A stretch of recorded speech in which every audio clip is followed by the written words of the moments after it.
a bartender and you want to get into cocktail catering, what do you need to get started? Well, first off, of course, you're going to need a business license and probably insurance because you are serving alcohol and it is a very risky business to get yourself involved in. So you're going to need a whole bunch of equipment to do something like this. Everything from liquor to mess around with recipes, non-alcoholic mixers, of course, a shit ton of coolers, milk crates, trash cans, glass for fucking days, mobile bars, back bar tables, all sorts of tools and gadgets to be able to use.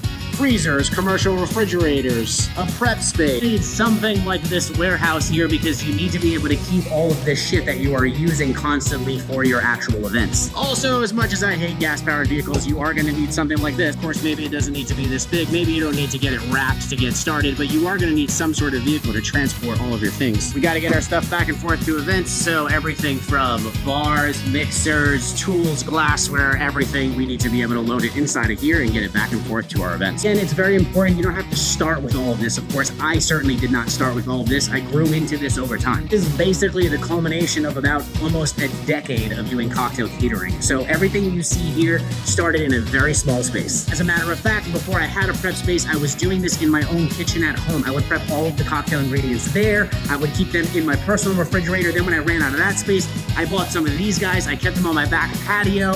Not the most ideal situation, of course. Now, of course, if you're getting started doing this, you'll have some choices to make. See, when I started doing this, I wanted to be a full-service cocktail catering company, meaning I would go ahead and invest all this money into my own mobile bars, glassware inventory, everything. I wanted to be able to do everything in-house and provide everything myself that was needed for an event because it just made sense to invest in those things and be able to capitalize on that glassware inventory and all of these things that I have acquired over the years versus pushing that money out to another company so that I could just subcontract to get my glassware that I needed for the actual event. Now, of course, this is all up to you. Maybe you're just a bartender who's going to go out and focus on just providing the service and the actual recipes and the cocktail ingredients and garnishes related to those actual recipes. Maybe your goal is not to provide bars, glassware. Maybe your goal isn't even to do large-scale weddings. Maybe you just want to do small private parties. So obviously, if you're keeping it small and you're keeping it simple, you'll probably need less. But if you want to get into high volume of events, maybe you want to get into the luxury wedding scene, you're probably going to need a lot more items because, well, you're probably going to be doing a lot more events. You're going to need to service a lot more staff, etc.